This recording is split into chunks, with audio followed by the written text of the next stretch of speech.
And welcome back to Coast.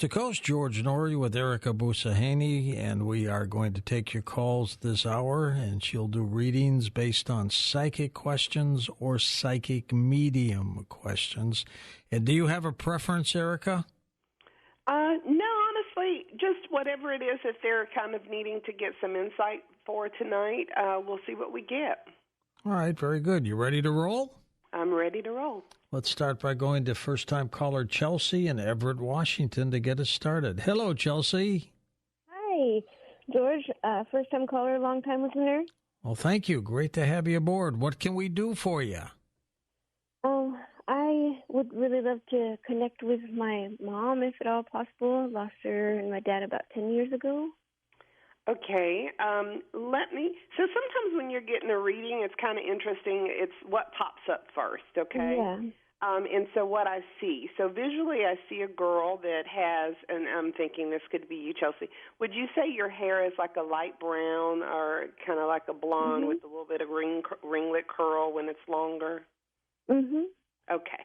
So what they usually do is they have me kind of stand near you. So I'll go with the dad first, okay? There's a male that often watches you sleep. So this is when we have the dreams of people. They're usually standing in the room watching us sleep and relaying messages in our dream state. Oftentimes we don't know that it's that loved one, but we just get these messages. So know that if you get messages from your loved ones, it's because they're talking to you. It is a visit, not just a dream, okay? Okay. So I don't get a lot of the mediumship conversation about their passing. It's more about where you are in your life, them guiding you and being very proud of you, okay? So what I will tell you is they show me getting on a plane and traveling. So there might be something coming up for you, giving you the understanding that, hey, girl, go on that trip, do that we're very proud. And then I also am filling out documentation for education or training. So they're saying, hey, you either completed that, we're proud of you, or continue the journey, okay? Okay. Okay, and then there's all these photographs that they're flipping through, and they're showing me pictures. And it's not a shrine exactly, but I'm looking at a shelf, and this is a woman now showing me this. She's showing me, like, baby pictures, pictures of her, pictures of maybe your family, and acknowledging that there is either cremation there or this, like, whole memory of me on this shelf. And I also feel like oftentimes you see me or feel me in the home. So if you do see these things, acknowledge their presence and speak to them. Our loved ones do hear us even when they transition, okay? Okay. All right. Does that help you, Chelsea? Yeah. Yes, thank you. Okay, thank you for calling in. Thank you, Chelsea, too. You don't necessarily need the name of the deceased person, do you? No, it just comes to me in a way. I mean, I when I do readings, I usually don't want to even know what they want. I just like to kind of go off what they give me. But in a situation like this, it's just easier to kind of move through more callers if I kind of have some understanding of what they're wanting to get insight in reference to. Have you ever had a deceased person say, the money is in the wall or anything like that? Actually, yes. The money was in the wood flooring, just like in the movie Color Purple. And the story is that the guy said to me, yeah, my dad had a lot of money, and it is known that he never used banks, and we've been trying to find the money. And I basically never heard from him again, so hopefully he found the money. But, yeah, the dad had showed me specifically where the money would have been. And the worry was that the wife found the money before they did. So if you're hearing this, let me know how that turned out. And we don't know how much it was then, do we? No, but I think they thought he had, hundreds. It was a lot of money. It was definitely a lot of money. Like hundreds of thousands? Thousands, yeah, because he never put money in the bank. He didn't trust the banks, and that often happens. So if you're that way, tell a family member, because a lot of times we throw out the mattress, and if the money's in the mattress, they're never going to get it. If they don't know where to find it, they're not going to get it. It's just going to go down with the house, and someone will find it in the remodel. East of the Rockies, Mike's with us, truck driving in Indiana. Hello, Michael. Hi, George. How you doing tonight? Great. Good to have you with us. Thank you. Hi, Erica. How are you doing? I'm good. Do you ever have a dog with you in that truck? No, he's with me, and well, he's at home right now. But I do have a dog that passed it about a couple years ago that was very close. I see that dog in the truck with you. And my husband has a CDL and has, driven. He listened to George when he was driving over the road. But I will tell you, sometimes you get sleepy, as many truck drivers do, and we are awakened by our loved ones that care. And I see that dog near you often, so just kind of remember that, okay? What is your question, Mike? I just curious what pops up. Okay. Well, you have a deceased dog riding with you sometimes. That's awesome. The other thing is the journey as far as employment, okay? Feel like you've kind of moved around a little bit and maybe wanted to be self-employed or be an independent operator. I do feel that at some point, if you have not already done this, there is a feeling of having your own business in that way, so you might own your own truck or have a fleet of trucks at some point. And there is a feeling of also kind of coming home and doing a side business in real estate. So if you have an opportunity to invest or do anything with building in general, I would definitely encourage you to do that as well, okay? Okay. All right. Hope that helps you. Oh, it did very much. Thank you very much. All right. Thank you, Mike. Night. Thank you, Michael. Drive carefully. Truck drivers keep us going, don't they, Erica? They do, and often they are just we don't understand how they keep the world running. And so every time I meet a truck driver, every time I meet someone in the military, I thank them for their service. Thank truck drivers for their service as much as we thank the military. Absolutely. They deserve all of that. They sure do. They sure do. Robin's with us in Chicago, Illinois. Hello, Robin. Go for it. Hi, George. Thanks for taking my call. Hi, Erica. Hello, Robin. Oh, I'm calling about my son. He passed 9 years ago yesterday. Okay. Robin, can I go upstairs in your house? Meaning, do you have a 2-story home where I can walk up another flight inside the home? Yes. Okay. So right now I have a male. He's interesting. I have this male kind of ushering me upstairs, okay? And when I'm upstairs, I go to the right. And what he shows me is that he goes down that hallway quite often.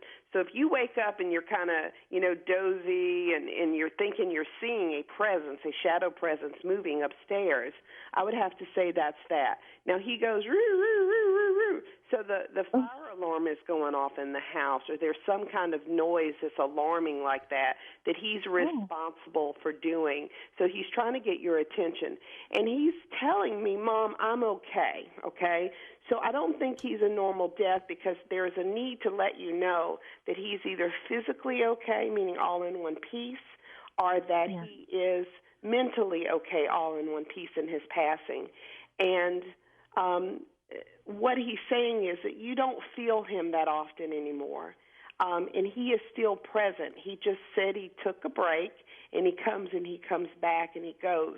But sometimes they do that. They don't want to stun the grief process, so we'll feel them as moms and dads initially. We'll smell them. We'll know they're present. And then they take a little hiatus so that we can grieve and understand that they've passed. But he is definitely around you. Tells you to water your plants, so they might be some drooping, and go outside in the backyard and talk to me some more, okay? Okay, Erica, thank you so much. Thank you. That's true. He was Down syndrome when he was Down syndrome, and he didn't have a voice, and I heard his voice for the last time. Thank you. And I You're have a welcome, sister with Down syndrome, so I get it. They are the sweetest souls, and just, yeah. That's something else. When you get these impressions, these feelings, do you picture him in your head?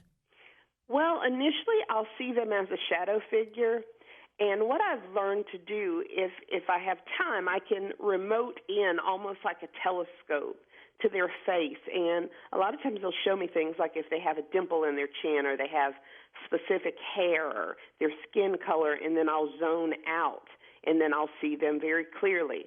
So I kind of use my intuition almost like a telescope. I go up in remote view. I was literally standing in her house seeing the stairs, and I was him at that moment, and he was going back and forth upstairs kind of like as a shadow figure. So I could, if I wanted to, focus into where the rug is, where is a bedroom, where is a bathroom, where is a dog or a cat, because I see them as warm bodies. But, yeah, I kind of see everything in that way. Gina Maria is with us, state of Washington. Hello, Gina Maria. Go ahead. Hello. I'm love and peace and healing, and God bless to everyone and everything everywhere. You too. Oh, I love that. I love your name, but I'm going to borrow that. I love that. You can. I was curious if you could bring in Danny. He was the one who tried to help save his life. Sweetie, your vibes just give me such goosebumps, okay? And what I feel is that this gentleman, he's talking about the journey after his passing. So you are kind of like an advocate, honey. He's like, she's out there just changing lives. He's like, don't worry about me. You took this as like your anthem to do things. And so he's just watching the good that you're doing to help people. I don't know if he had an addiction issue, because AA for me is basically someone who would go get counseling for addiction. And then there's Al-Anon people that are, afterwards that get that help too, because it affects the whole family. But he's doing this whole Catholic thing for me, so that might tell me that he's found a religion in the way that he's okay. And I'm often seeing that when someone commits suicide, okay, because they're saying, hey, I'm okay. I'm with God or, the universe, the creator, and I'm not in that limbo that people often think these kinds of deaths happen in. And I don't know, he's just kind of sitting up with his feet up. He has no shoes on. He's got jeans on. He's thin. And he's just smoking a cigarette. And I feel like I'm sitting right next to you. So I'll just say that's what I get, honey, okay? Okay. I'm not sure if that's not my brother instead of this Danny gentleman. Okay. Because he was murdered, and I tried to save his life from the murderers. Okay. Yeah, so that's might probably be my brother. Who I have then. Was your brother tall and thin? Yeah, and he committed suicide. Yeah. Okay, that's who I have, and I'm not gonna. Sometimes I can be wrong, but he put like a hang thing down, and sometimes that's my suicide sign, and sometimes that's how they committed suicide. So did he do it in that way? It was a bunch of pills. Okay. Yeah. The symbolism, and this is good to kind of talk about, too, for mediums and psychics, our symbolism can be, like for me, sometimes a rope just means, hey, I committed suicide or I hung myself. It could be one or the other. Yeah. Symbolism definitely will change on you in a minute. Well, God bless you. Thank you so much for calling in, Gina Marie. Thanks, Gina. Next up, let's go to Aaron in Florida. Welcome to the program. Hey, Aaron, go ahead. Wow, thank you, George, for taking my call. And, sure thing. Erica. I've been going through just kind of like a stagnant period. I was wondering what kind of things you see with my job, and I'm wanting a bunch of money, and I also want to know kind of like where you see me being, like maybe in Florida or California in entertainment or something. And like I said, I've been just bouncing all around, so I'm kind of needing some guidance. What do you see? Okay, Aaron, I love your energy. As soon as you started talking, do you have any round circular tattoos on your arm or leg? Tattoos? No. Okay. I saw a signal, which is kind of like maybe look into that to see if that might be something that could assist you as far as protection or manifestation. So to answer your question, I live in Florida. So between where all those places you were saying, I was dab in the middle of Texas. So be looking at Texas as maybe an opportunity for what you're wanting to do. And I kind of chuckled a little bit when you said the money, because, they always say if psychics are psychics, they can win the lottery or tell you how to do money. Money is a little different for you, okay, because I feel that you've tried multiple things and you feel that they haven't panned out. Be a little bit more graceful on yourself. I just feel like it's all timing. You're about to hit a real great opportunity of networking. Look into management, okay. Maybe you've been the person that's performing. Look into managing this time. And I do feel it's about networking. You're not out there the way that you've been in the past, and it's time to kind of like manifest by action. So I have to kind of get on you a little bit, Aaron. You've been lax, dude. It's time to get the paper out, get the goals out, vision board, call the people that you used to interact, and basically step up and get it done, okay? What's that circle thing you're talking about? I don't get that It looks part. like a tattoo to me, honestly. I thought it was a tattoo. A signal is usually kind of like an angelic sign. A lot of the archangels are signals. Tap into Michael is who I would tell you. Read a little bit about spirit guide or... an angel, yeah. Interesting. Talk to Michael, like the Archangel Michael, for guidance and protection. I feel like that would help you a lot in your journey, okay? Okay. I'm still lost. What did you say? I said I'm still lost. I'm just kind of like all over the place. Well, I appreciate you calling, and hopefully you'll be able to decipher from some of that I gave you, and hopefully it'll help you. Okay, Aaron, good luck. Hope all works out. Erica, since you've been doing this, since you were a little girl, what has been the most satisfying aspect of what you do? Well, he would be a great example of this. Sometimes we go to people that are psychic and mediums, and, maybe they don't have the answer, and maybe that information doesn't resonate with them today, and that's okay. I learned a long time ago I don't have to be right, but I have to relay the message that I give, that I'm given to who I get it for. And it's up to them to kind of discern how it might fit in their lives. But messages for me, the beautiful thing is to teach and empower people. So I teach and empower people to discern your own messages. He would be a great example. Meditate, ask those same questions, and see how they might get insight. So a lot of the aha moments, the beautiful things about being me, is to teach people to be their own psychic, to teach people to fire people like me. Learn how to discern your own intuition so that you can walk every day with guidance, because the spiritual world wants to assist us. We just have to close our minds and listen. What should people do when they're getting readings to get the most out of it? Well, we go to people, a lot of times we're Googling online, we're looking for a psychic, and we're in a sense of desperation. So, if you're drawn to the wrong person, they're going to take advantage. So go with the intent to ask your guidance to find you the right psychic.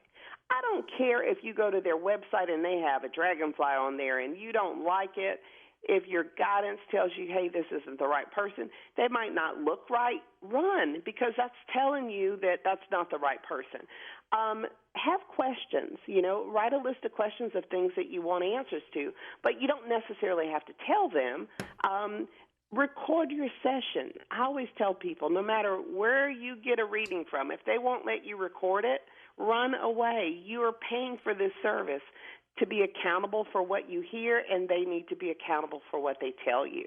And most importantly, don't be a psychic junkie. A psychic junkie would be someone that would get readings from me and someone else and someone else and someone else. Yeah. And people prey on that, the wrong people. Most of us that are legitimate and that we have that empathy and we care and we really do want to help, we're not going to read you every 5 months or every week. I tell people I don't do repetitive readings because, you want to empower people to learn to listen to their own loved ones. All right, well, hang with us, Erica. We're going to take a short break and come back and take final calls in a moment on Coast to Coast AM. And welcome back, George Norrie, along with Erica Busaheni, our final segment here. Erica, spirit guides, tell us exactly who they are. Well, spirit guides can be a number of different things. They basically help us talk. Well, they talk to us to kind of help us through life. And so some of them can be our higher self. That's pretty much our connection to God. Some of them could be angels. As I was talking to that caller before, the archangel, Michael would be something good to kind of connect with him, or maybe get some jewelry to help protect him and to help him with some of the difficulties he's having. Oftentimes I call on Michael and kind of envision myself in his wings for protection and guidance. Then we have ascendant masters. They're people that have walked the earth before, and they're basically kind of contracted to assist us in this lifetime. Our ancestry, people that we've never seen, that are in our bloodline, our DNA, they are spirit guides often. And then, deceased loved ones. They don't necessarily have to be our deceased loved ones. Sometimes they're people that we've interacted with. Sometimes they're people that are situational. Animals can be spirit guides, animal totems, and then extraterrestrial, ET. We don't know how many people are really getting information from up there, but we do know that they exist, and we do know that they assist us. Do they have our best interests at heart? They do. A part of their process of helping us is what is in our highest good. Sometimes we're so consumed with our ego and our fears and all these other things that they are kind of separate from that. So their information is in the highest good, and it's passed down through telepathy, through the psychic senses, in order to help us. Final calls. Here we go. Mark in Alabama on the wild card line. Hello, Mark. Go ahead. How are you doing, Erica? Hey, Mark, how are you? Oh, good. I got a question for you. Bright, right. blinding white lights. That's. I got hit by a car in Tampa, Florida, riding a bicycle.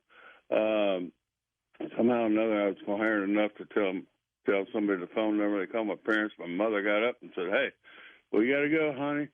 Your son just got hit by a car." How the hell did you know that? I don't know.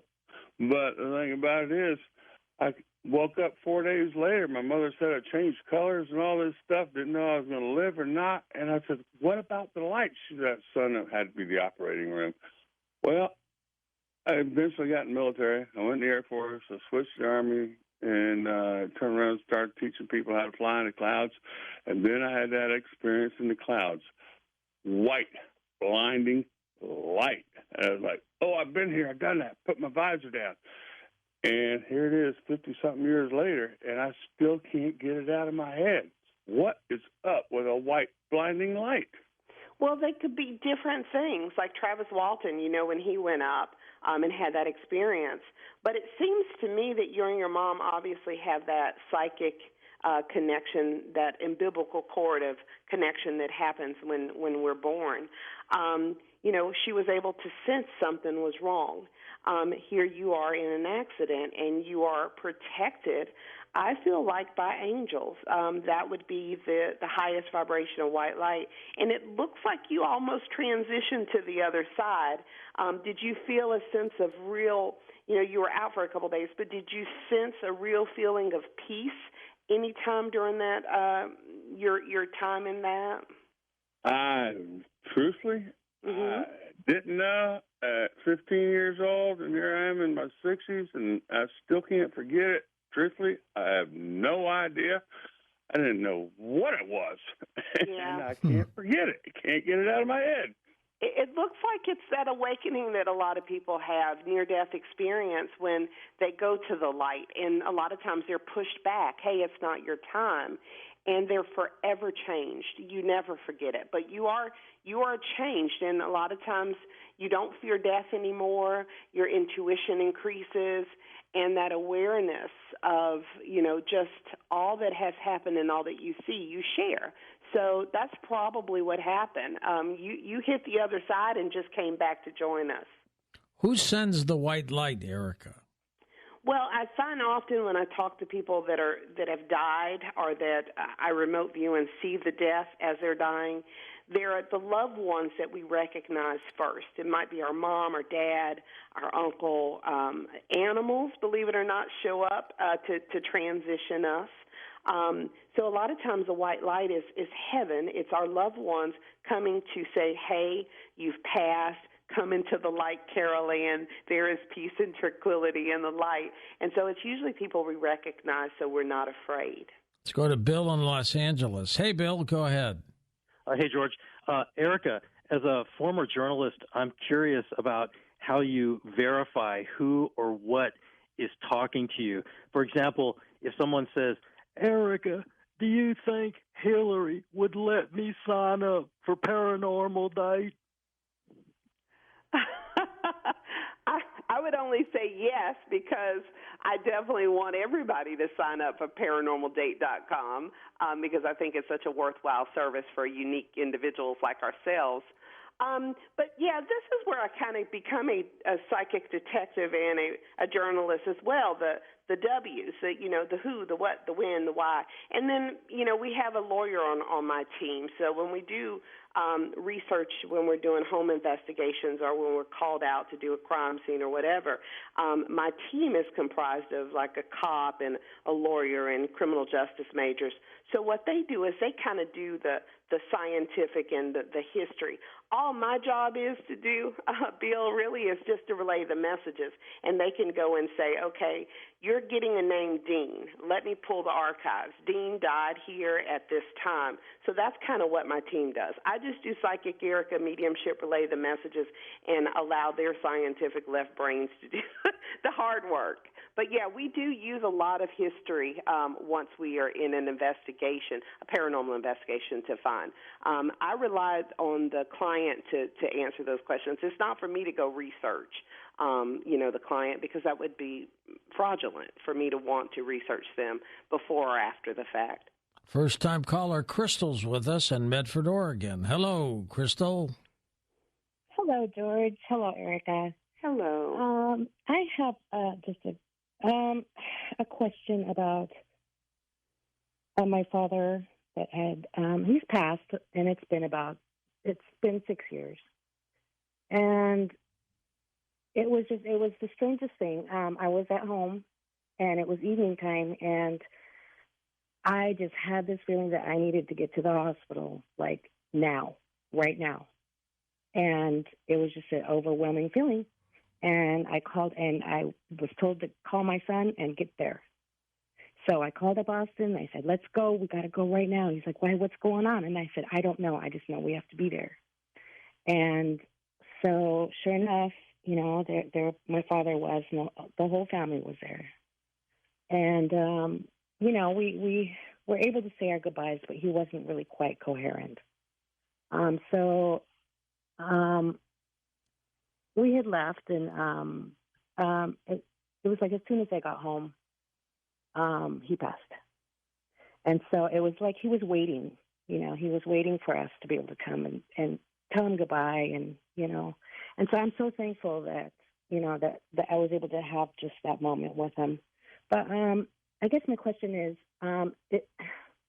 since he was so incoherent at the hospital, was there any type of message that he might have for me? I am so glad you called, because that's a worry for a lot of people, and I often get readings like this. So let's just backtrack a little bit. You got a sense that something was wrong. So this is Dad coming out of body, coming to you in your location and looking at you and saying, hey, baby, I love you, my daughter. Come to the hospital. Here's that gut instinct, something is wrong, right? I'm giving you that through telepathy. You drive, you and your son, to the hospital. Family's there to say goodbye. He's up looking at you guys as you stand around the room. He waits till you go home. He transitions, okay? And then he sends you signs at the house. He walks around and gives you goosebumps from time to time.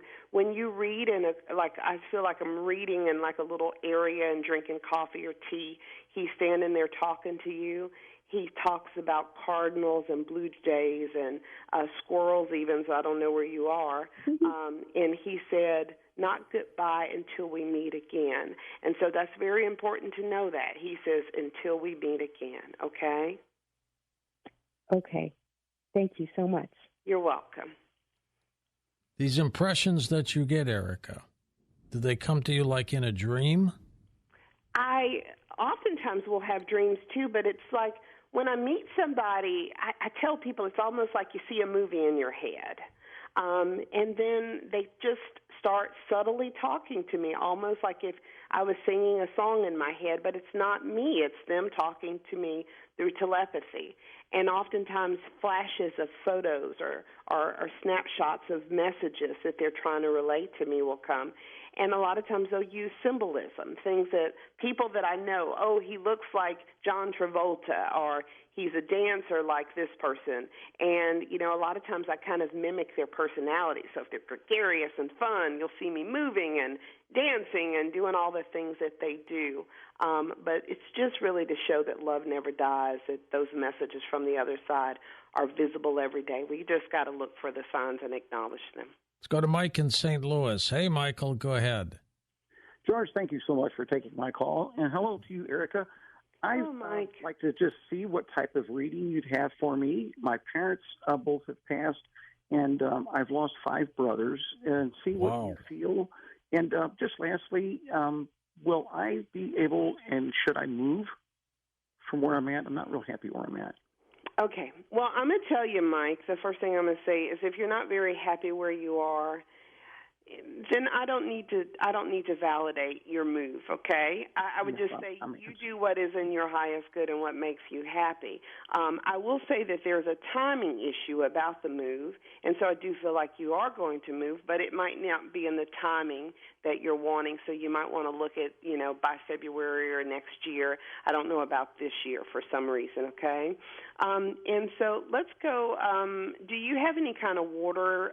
Because they take me where they take me. So if I'm at your physical home now, do you have like a lake or a pool or any kind of hot tub that would be outside in the backyard?